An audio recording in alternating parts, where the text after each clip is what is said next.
जय श्री कृष्ण। प्रिय दर्शकों, एक बहुत ही मार्मिक बात है जिसकी ओर साधकों का ध्यान बहुत कम है। यदि उस पर विशेष ध्यान दिया जाए तो जल्दी से जल्दी बहुत बड़ा लाभ हो सकता है।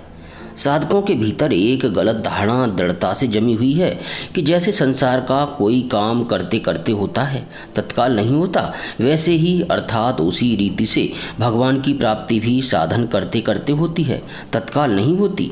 ऐसी धारणा ही भगवत प्राप्ति में देर कर रही है। जैसे यदि बालक माँ के पीछे पड़ जाए कि मुझे तो अभी ही लड्डू दे, तो लड्डू बना हुआ नहीं होने पर माँ उसे तत्काल कैसे बनाकर दे देगी।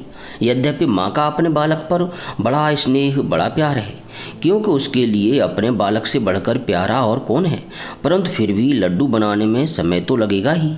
ऐसे ही किसी स्थान पर जाना हो, किसी वस्तु का सुधार करना हो, किसी वस्तु को बदलना हो, इन सब में समय की अपेक्षा है।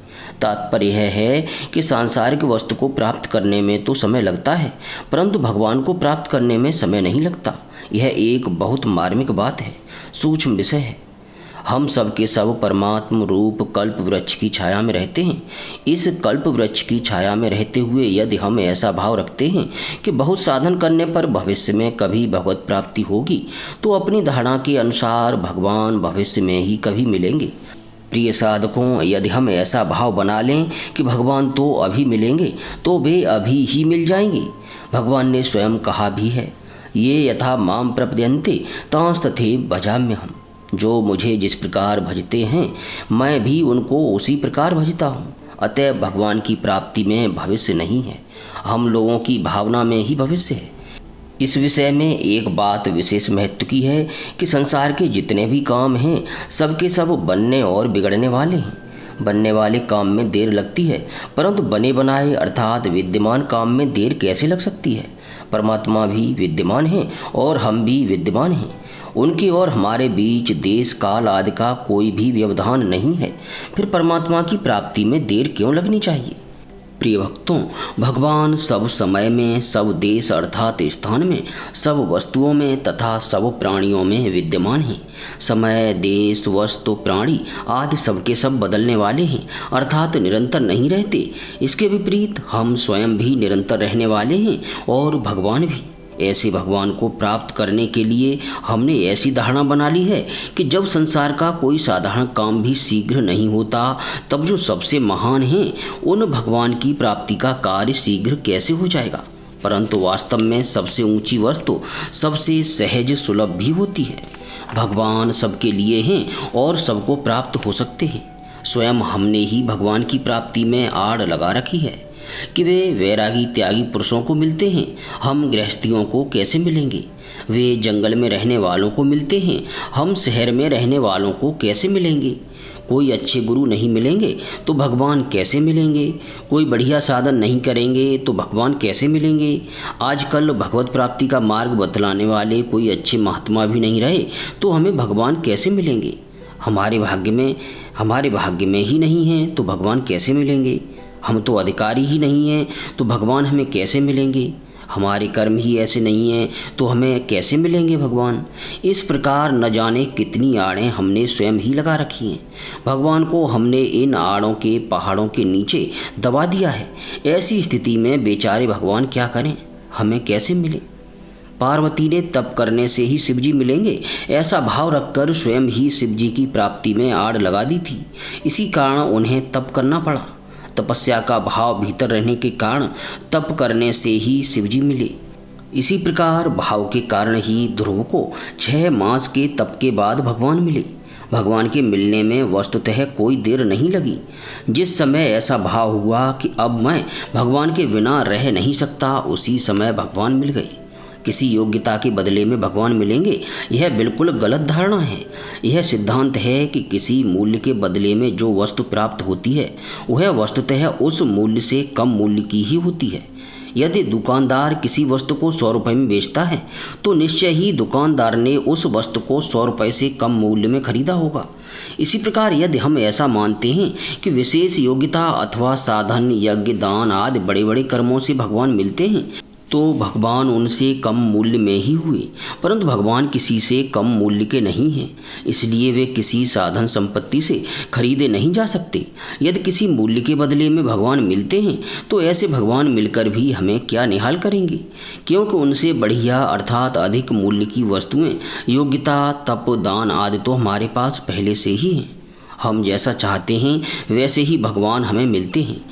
प्यारे प्रभु प्रेमियों, दो भक्त थे, एक भगवान श्री राम का भक्त था, दूसरा भगवान श्री कृष्ण का। दोनों अपने अपने भगवान अर्थात इष्ट देव को श्रेष्ठ बतलाते थे। एक बार वे जंगल में गए, वहाँ दोनों भक्त अपने अपने भगवान को पुकारने लगे। उनका भाव यह था कि दोनों में से जो भगवान शीघ्र आ जाए वही श्रेष्ठ है।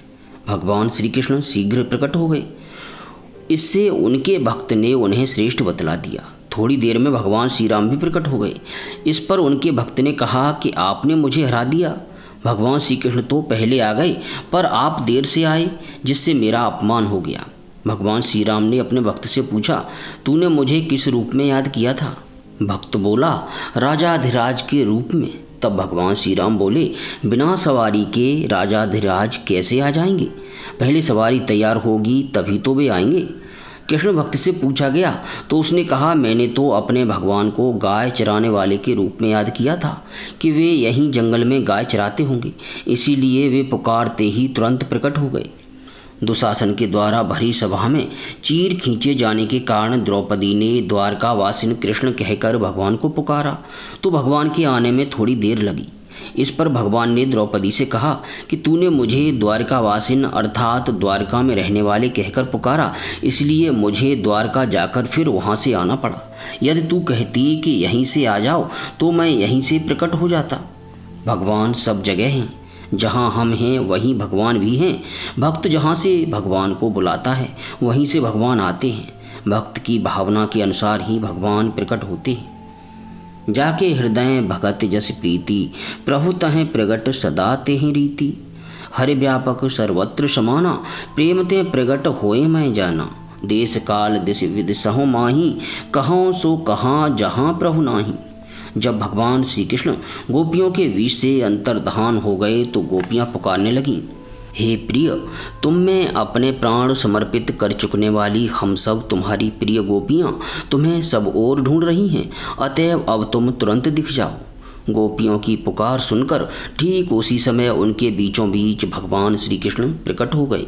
उनका मुख कमल मंद मंद मुस्कान से खिला हुआ था, गले में वनमाला थी, पीतांबर धारण किए हुए थे।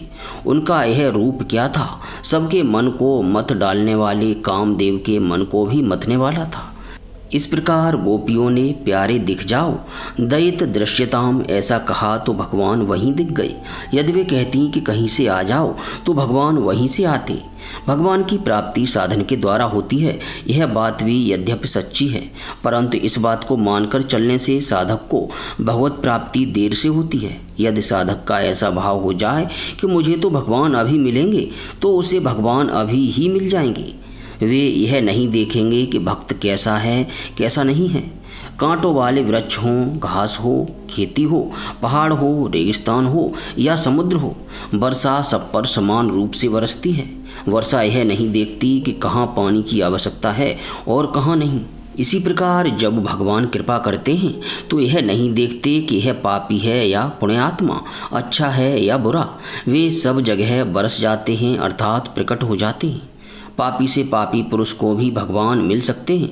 गीता जी के 9वें अध्याय के 30वें श्लोक में भगवान ने कहा भी है, सदन कसाई और डाकुओं को भी भगवान मिल गए थे। भगवान तो सर्वदा सर्वत्र विद्यमान हैं, केवल भाव की आवश्यकता है। अंतःकरण के अशुद्ध होने पर वैसा भाव नहीं बनता। यह बात ठीक होते हुए भी वस्तुतः साधक के लिए बाधक है। शास्त्रों में पतिव्रता स्त्री की बड़ी महिमा गाई गई है कि भगवान भी उसके वश में हो जाते हैं। यदि कोई कहे कि हम में पतिव्रत भाव नहीं बन सकता तो यह उसकी भूल है। पापी से पापी पुरुषों की भी स्त्रियां पतिव्रता हुई हैं और श्रेष्ठ से श्रेष्ठ पुरुषों की भी। भगवान श्री राम की पत्नी सीता जी भी पतिव्रता थीं और राक्षस राज रावण की पत्नी मंदोदरी भी। ऐसा नहीं कि श्री राम की पत्नी तो पतिव्रता हो सकती हैं पर रावण की पत्नी नहीं। पतिव्रत धर्म का पालन करने के कारण ही तो मंदोदरी भगवान श्री राम को तत्व से जानती थी, परंतु रावण नहीं जानता था। प्रिय भक्तों, वर्तमान युग अर्थात कलयुग में तो भगवान सुगमता से मिलते हैं, क्योंकि अब उनके ग्राहक बहुत कम हैं। ग्राहक बहुत कम हों तो माल सस्ता बिकता है, सस्ता मिलता है, क्योंकि तब बेचने वाले को गरज होती है। इसलिए ऐसा भाव नहीं रखना चाहिए कि इस घोर कलयुग में भगवान इतनी सुगमता से कैसे मिलेंगे। अपना दृढ़ विचार कर लें कि चाहे दुख आए या सुख, अनुकूलता आए या प्रतिकूलता, हमें तो भगवान को प्राप्त करना ही है। यदि हम पहले अपने अंतःकरण को शुद्ध करने में लग जाएंगे तो भगवत प्राप्ति में बहुत देर लगेगी। हमारे उद्योग करने की अपेक्षा भगवान की अनंत अपार कृपा शक्ति हमें बहुत शीघ्र शुद्ध कर देगी। बच्चा कीचड़ से लिपटा भी हो, यदि माँ की गोद में चला जाए तो माँ स्वयं ही उसे साफ कर देती है। एक राजा सायंकाल महल की छत पर टहल रहे थे। सहसा उनकी दृष्टि नीचे बाजार में घूमते हुए एक संत पर पड़ी। संत अपनी मस्ती में ऐसे चल रहे थे कि मानो उनकी दृष्टि में संसार है ही नहीं। राजा अच्छे संस्कार वाले पुरुष थे। उन्होंने अपने आदमियों को उन संत को तत्काल ऊपर ले आने की आज्ञा दी। आज्ञा पाते ही राजपुरुषों ने ऊपर से ही रस्से लटकाकर उन संत को रस्सों में फंसाकर ऊपर खींच लिया। इस कार्य के लिए राजा ने उन संत से क्षमा मांगी और कहा कि एक प्रश्न का उत्तर पाने के लिए ही मैंने आपको कष्ट दिया। प्रश्न यह है कि भगवान शीघ्र कैसे मिलें। संत ने कहा, राजन, इस बात को तुम जानते ही हो। राजा ने पूछा, कैसे? संत बोले, यदि मेरे मन में तुमसे मिलने का विचार आता तो कई अड़चनें आती और बहुत देर लगती। पता नहीं मिलना संभव भी होता या नहीं, पर जब तुम्हारे मन में मुझसे मिलने का विचार आया तब कितनी देर लगी। राजन, इसी प्रकार यदि भगवान के मन में हमसे मिलने का विचार आ जाए तो फिर उनके मिलने में देर नहीं लगेगी। राजा ने पूछा, भगवान के मन में हमसे मिलने का विचार कैसे आ जाए?